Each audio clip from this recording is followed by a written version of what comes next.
একটা জিনিস বলতে চাই, সেটি হচ্ছে আজকে কিছুক্ষণ আগে 10:38 থেকে 10:39 প্রায় 15 থেকে 22 সেকেন্ডের মতো ঢাকা সহ বাংলাদেশে একটি সমসাময়িক কালের মধ্যে ভূমিকম্প হয়েছে এবং ভূমিকম্পটি বেশ তীব্রতা খুব প্রকট এবং ঢাকা শহর থেকে এখনো চূড়ান্তভাবে জানা যায় না যে কেন্দ্রটা ঘোড়াশাল না Madhabdi, but it's very nearer to Dhaka, যার জন্যই ঢাকাতে এটি খুব ভালোভাবে তীব্রভাবে অনুভূত হয়েছে এবং বাংলাদেশের অন্যান্য অঞ্চলেও।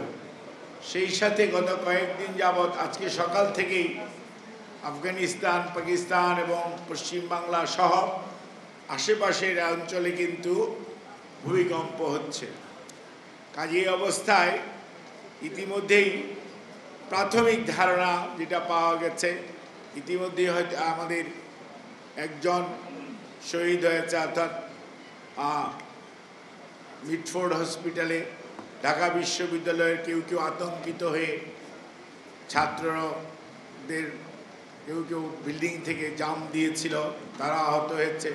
বাট পুরনো ঢাকার কি অবস্থা অথবা সারা বাংলাদেশের কি অবস্থা হয়তো কিছুক্ষণ পরে আমরা গণমাধ্যমের মাধ্যমে জানতে পারব।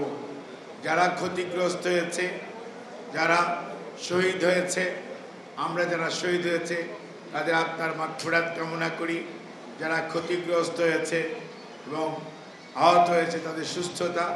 সেই সাথে আমাদের এখনই মনে হয় অনেক প্রস্তুতি গ্রহণ করা প্রয়োজন।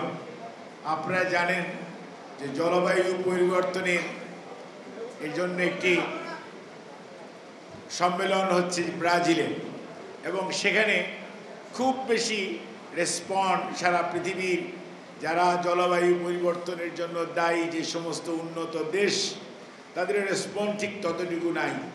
এবং যার জন্য আপনি ইদানিংকালে দেখবেন যে বাংলাদেশে আপনার কখনো দেখা যাচ্ছে শীত খুব লম্বা হচ্ছে, কখনো দেখা যাচ্ছে গরম খুব বেশি পড়ছে, 42 ডিগ্রি পর্যন্ত তাপমাত্রা উঠে যাচ্ছে, কখনো কখনো আমাদের নিম্নাঞ্চল পানির তলায় তলিয়ে যাচ্ছে।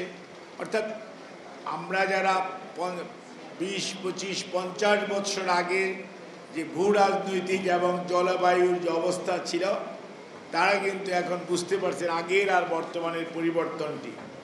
কাজে এখন থেকে যদি আমরা রাষ্ট্রীয়ভাবে, অর্থাৎ বর্তমান সরকার যিনারাই আছেন, অন্তর্বর্তীকালীন সরকার, যদি জরুরি ভিত্তিতে পদক্ষেপ গ্রহণ না করেন, পুরনো ঢাকার যে বিল্ডিংগুলোর কথা খালি মনে মনে চিন্তা করেন, আর তুরস্কে বা ইরানে যে ভূমিকম্প হয় বা আফগানিস্তানে যে ভূমিকম্প হয় সেটার চিন্তা করেন, আর আজকে সকালের ভূমিকম্পর পরে নিশ্চয়ই ভাবার কোনো কারণ নেই যে আমরা খুব আরামে থাকার সম্ভাবনা আছে।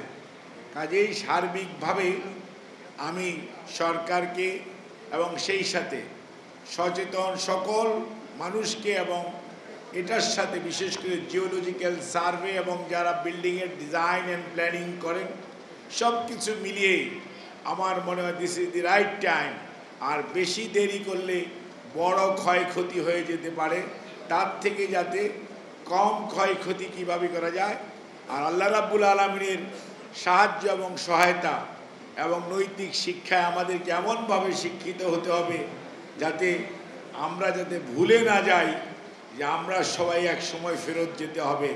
কাজেই এই জিনিসটার প্রতি খেয়াল রাখার জন্য সবাইকে স্বনির্বন্ধ অনুরোধ এবং সেই সমস্ত ভাইদের প্রতি সহমর্মিতা জানিয়ে আমরা স্লোগান দিচ্ছি, সবই ঠিক আছে,